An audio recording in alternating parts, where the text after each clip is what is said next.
Обштините и јавните предпријатија во регионот ги тресе струен удар откако кај некои од нив почнаа да пристигнуваат новите сметки за струја. Во однос на оние од претходниот месец, сегашниве сметки се повисоки и за 5 па и повеќе пати.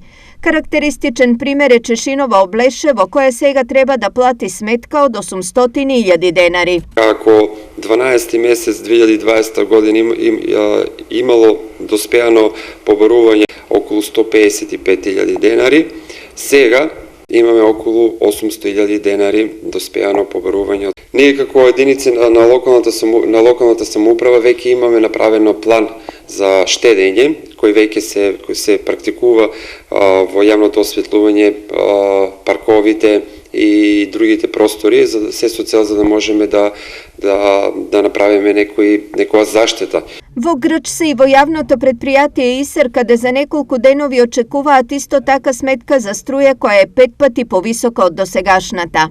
Јануарската сметка за струја очекуваме да добиеме наредната недела, од прилика 7-8 февруари, а така да во консултација и со разговори со другите јавни предпријатија, цената која што се движи, односно зголемувањето на електричната енергија, сите имат добиено 4 до 5 пати повисоки сметки, што значи дека и кај нас ќе биде од прилика негде толку. Нашата просечна сметка е 4,5 милиони денари месечно, така да можеме да рачунаме од прилика колку би била месечната сметка за струја за месец јануари.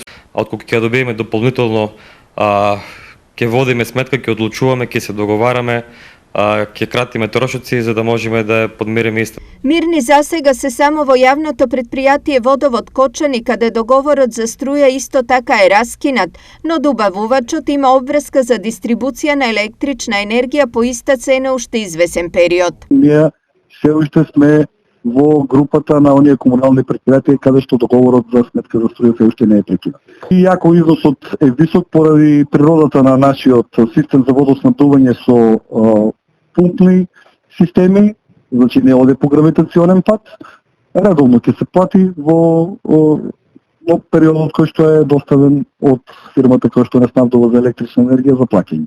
Ваква среќа имаат малкумина, сите останати се погодени од струен шок и мораат итно да се снаоѓаат како сметките ќе ги платат. Иако надеж им беше државата, засега ЗЕЛС и владата не успеаја да постигнат договор за државна помош за општините за справување со енергетската криза.